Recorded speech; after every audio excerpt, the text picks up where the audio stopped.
Et on accueille donc notamment sur notre plateau des gens de l'équipe sur les vecteurs et les maladies infectieuses. Alors vous dirigez Monsieur Didier Fontenay, directeur de recherche donc à l'IRD, vous êtes entomologiste médical et vous dirigez donc cette unité mixte de recherche MIVEGEC, donc sur les maladies infectieuses et vecteurs, alors écologie, génétique, évolution et contrôle. Et vous êtes accompagné donc d'un étudiant qui travaille avec vous, Adama Sanou. Je crois que vous êtes étudiant en thèse ici. Vous nous expliquerez un petit peu ce que vous faites en particulier, mais peut-être quelques mots déjà, Monsieur Fontenay, pour nous expliquer cette UMR, dans quoi elle consiste, sur quoi vous travaillez, quel type de maladies infectieuses sont visées par vos travaux de recherche.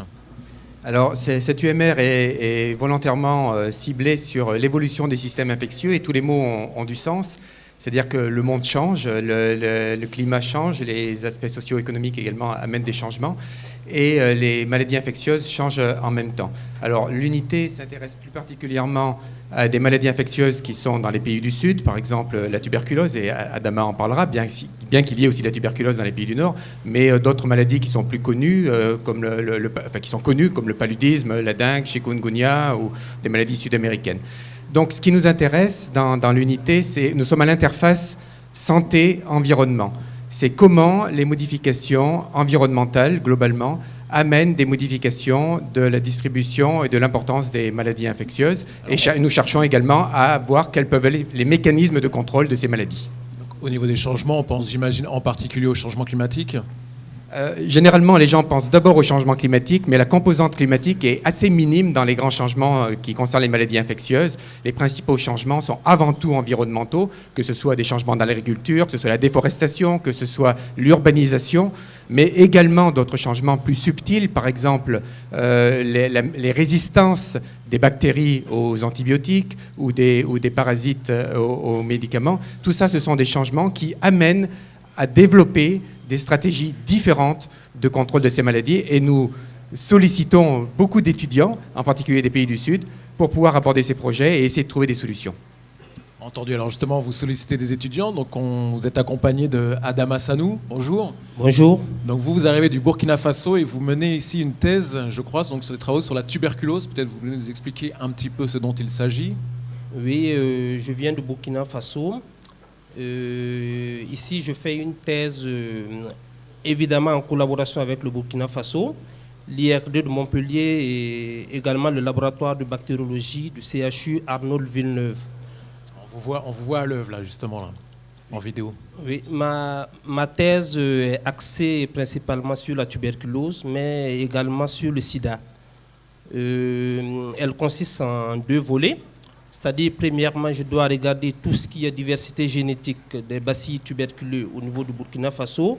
Et au second volet, je dois voir si les bacilles qu'on isole chez les patients qui ont à la fois la tuberculose et le sida sont génétiquement différents des bacilles qu'on isole chez les patients qui ont la tuberculose seule.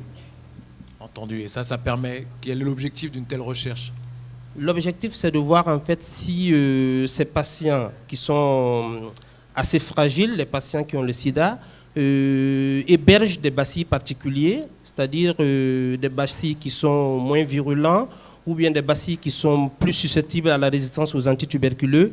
Et ceci représente un gros facteur de risque pour des épidémies de tuberculose multirésistantes. Entendu.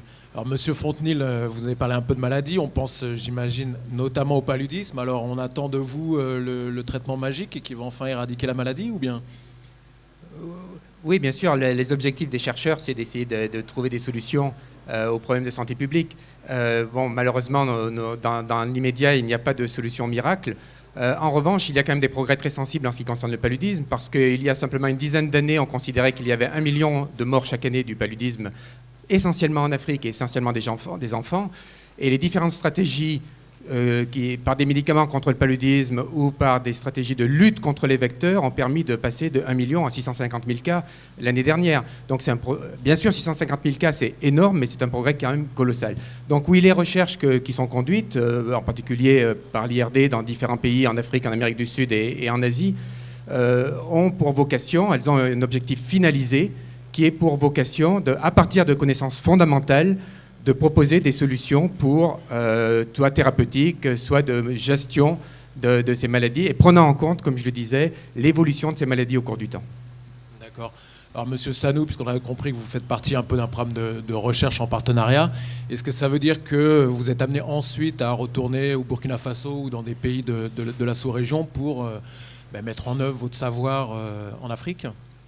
Oui, dans les perspectives, je dois retourner au Burkina Faso, évidemment pour faire de la recherche, mais également de l'enseignement. Entendu, donc directement à l'université sur ces questions de santé publique, j'imagine? Oui, un peu à l'université, mais surtout dans un centre de recherche, le centre Muraz. Entendu. Eh bien, écoutez, on vous remercie. Donc, on voit peut-être, enfin, ou peut-être vous voulez commenter juste ces dernières images en laboratoire? Oui, en fait, c'est des manipulations en fait qui consistent à voir en fait les différences génétiques entre les bacilles tuberculeux que j'ai isolés au niveau du Burkina Faso. D'accord, donc j'imagine tout ça se fait dans des conditions de protection importantes. Si. Entendu. Bah, écoutez, Monsieur Fonteny, Monsieur Sanou, bonne continuation dans vos travaux. Merci à vous.